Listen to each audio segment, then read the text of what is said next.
Hey everyone, welcome back to my channel.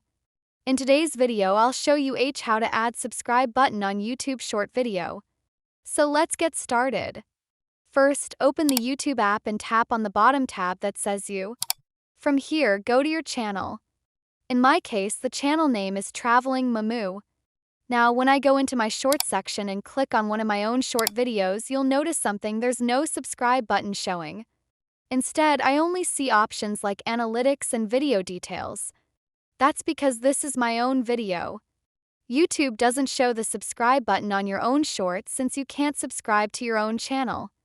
But let's test it another way. Go back and this time switch to a different account. Now when I go to the same short video, you'll see the red subscribe button right under the channel name. That's the button other viewers see when they watch your shorts, giving them the option to subscribe to your channel directly. So don't worry if you don't see it on your own account, it's only hidden for you.